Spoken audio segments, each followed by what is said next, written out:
Buenos días. Esta presentación está a cargo de Milena Paut, Lisette Uribe y Giselle Vergara, mi persona, quien les habla. Somos estudiantes de 10º semestre de la Universidad Reformada.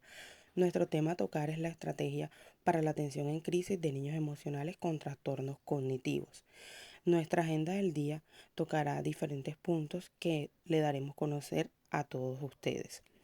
En la descripción del problema podemos decir que a lo largo de la historia se evidencia que las crisis emocionales se han convertido en un problema de salud pública, esto teniendo en cuenta los síntomas asociados que desprenden de ella, síntomas como físicos, conductuales, cognitivos. En mayor medida en aquellas personas cuya inteligencia está por debajo de media estándar o presentan variaciones como comorbilidades a trastornos del aprendizaje, del neurodesarrollo, cognitivos, etc.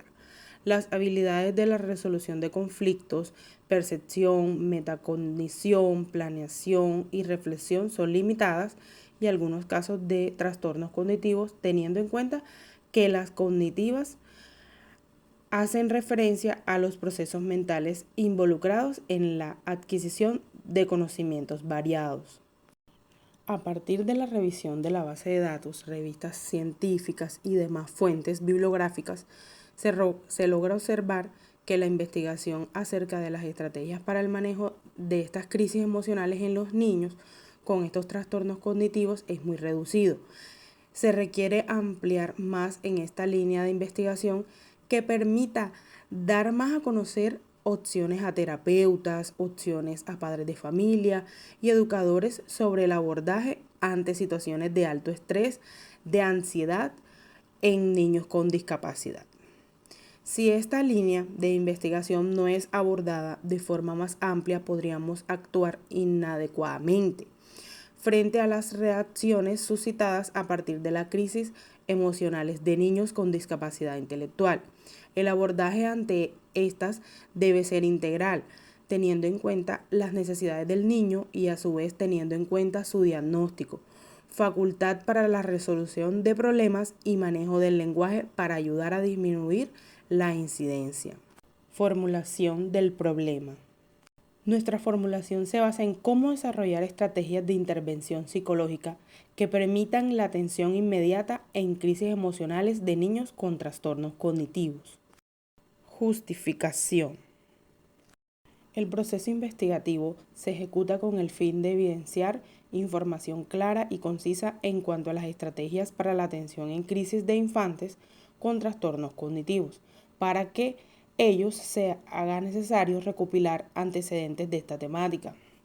Bravo, en 2017, nos menciona que los infantes sobre los primeros en recibir o adquirir comportamientos y actitudes negativas que en la mayoría de las veces afectan el desarrollo emocional, dándose así la falta del control de impulsos, sobre todo nerviosos. Por lo tanto, se dispone y propone a establecer estrategias metodológicas basadas en actividades lúdicas, considerando que estas actividades educativas ayudarán a identificar y expresar sentimientos y emociones de manera positiva en los niños. Por esto se hace necesario y pertinente continuar con la exploración de esta temática, que permite dar una visión clara sobre el manejo de las crisis emocionales en la primera infancia y la niñez. Objetivo general. Nuestro objetivo se basa en analizar y exponer estrategias de intervención psicológica que permitan la atención inmediata en crisis emocionales de niños con trastornos cognitivos. Nuestras ideas y descubrimientos realizados.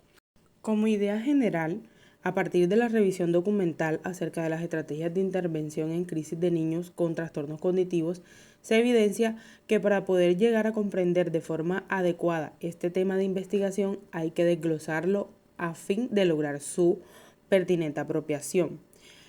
Como definiciones encontramos, de acuerdo a González, que nos define la crisis es un síndrome agudo de estrés, caracterizado por la ruptura brusca de la vivencia de continuidad psíquica y por la respuesta activa ante un proceso de cambio.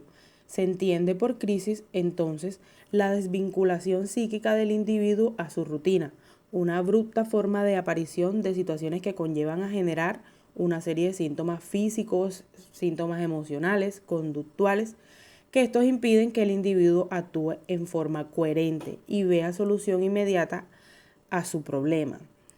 González nos habla que el papel patogénico de la crisis viene de esta vivencia de incapacidad, de la sensación de ser superado por la situación, que puede acabar en una renuncia masiva al proyecto vital, con una pérdida del futuro y desorganización de las capacidades de adaptación y defensa. Según Kaplan, nos habla que el proceso de desarrollo de una crisis emocional consiste en un proceso fásico, que habitualmente se desarrolla en las siguientes fases. Primera fase, fase de shock o impacto agudo.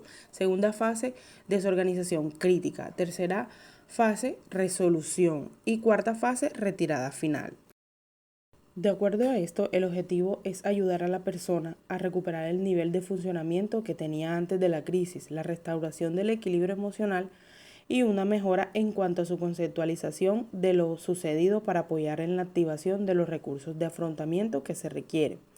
En este sentido, se debe tener en cuenta a su vez las cualidades del psicoterapeuta, debido a que estas son cruciales para este tipo de trabajo, por la extrema susceptibilidad del paciente a la calidad de la relación y su fácil influenciabilidad externa. Un buen terapeuta acierta de manera intuitiva con la acción apropiada, aún en las situaciones más complicadas. Entonces, por esto, el concepto de emociones es el proceso de crisis, alteración del ánimo de corta duración, pero de mayor intensidad que un sentimiento. Por ello, es importante tener en cuenta que este estado es transitorio y asimismo el proceso psicoeducativo debe orientarse en explicar a quién padece la crisis emocional que su estado es pasajero y que luego va a recuperar su estado mental habitual. Los niños con trastornos cognitivos se pueden definir como trastorno cognitivo un tipo de trastorno mental que afecta la forma central, las habilidades cognitivas que capacitan para poder llevar a cabo las tareas que necesita realizar en el día a día. Es una alteración que afecta a la mente a diferentes niveles relacionados con la precisión, la planificación y la búsqueda de soluciones a problemas.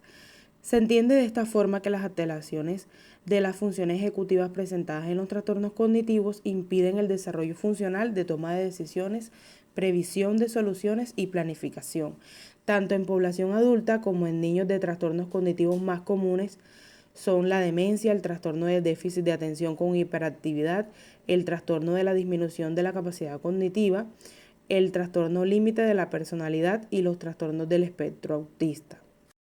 Uno de los trastornos cognitivos que prevalecen en nuestra propuesta es el TDAH, espectro autista, discapacidad intelectual, trastornos de memoria y demencia. En cuanto al autismo, la OMS menciona que son un grupo de afecciones diversas, se caracterizan por algún grado de dificultad en la interacción social y la comunicación. Otras características que presentan son patrones atípicos de actividades y comportamientos, por ejemplo, dificultad para pasar de una actividad a otra, gran atención de los detalles y reacciones poco habituales a las sensaciones. De acuerdo con la Asociación Americana de Discapacidad Intelectual y del Desarrollo, la discapacidad cognitivo o intelectual, antes conocida como retraso mental, consiste en una limitación significativa para el funcionamiento intelectual y la adaptación al ambiente que rodea a una persona. El TDAH se considera en la actualidad como una afección combinada de problemas persistentes tales como dificultad para mantener la atención, hiperactividad y comportamiento compulsivo. Según la literatura, algunas estrategias de manejo emocional en niños con trastornos cognitivos con mayor incidencia y relevancia son entrenamientos en habilidades sociales, entrenamientos en inteligencia emocional y búsqueda de adecuada resolución de conflictos. De acuerdo a Monsalve, nos dice que estos niños con algunos trastornos en general son más visuales que auditivos y para ayudarlos a modularse es mejor mostrarles con gestos claros lo que se espera que hagan o ayudarles a hacerlo por medio de asistencia. En este caso, el niño aprenderá que al disminuir la intensidad de su reacción, es decir, al modularse, es posible encontrar consuelo a través de sus cuidadores. Luego de todo esto podemos decir que cuando el niño sufre una crisis, la contención emocional debería realizar la persona más cercana al mismo, con quien siente la mayor confianza. De lo contrario, podría reaccionar negativamente. Debemos aislar al niño en un sitio, en una habitación sin flujo de personas y sin ruidos debido a que estos podrían incrementar su ansiedad. Las personas deberían retirarse e intentar crear un ambiente de relajación. La crisis son parte integral de vivir con un niño con trastornos cognitivos, especialmente aquellos que se encuentran dentro del espectro autista. Debemos de ser conscientes de ello. Se debe manejar la situación desde el cuidador, debido a que cae en el error de bombardear al niño con preguntas, con frases de calma, y esto puede generar mayor aumento de la crisis emocional. Por ello, hay que identificar la diferencia individual del niño y favorecer el ambiente de calma. El entrenamiento en disciplina positiva y autorregulación logrará que el niño pueda mejorar en algunos aspectos de su conducta y así va a poder manejar las crisis de forma adecuada. A su vez, debemos tener en cuenta que en niños los procesos de autorregulación emocional están en vía de desarrollo. Por tanto, es muy complejo exigir a los niños, especialmente con necesidades educativas especiales, valga la redundancia, control de impulsos en todo momento. De acuerdo a esto, estas son nuestras estrategias para que tomen como tips y utilicen para poder atender las crisis emocionales en niños. Aquellas mamitas, aquellos docentes que necesiten saber esto, agradecemos haber estado presente en nuestra presentación. Hasta luego.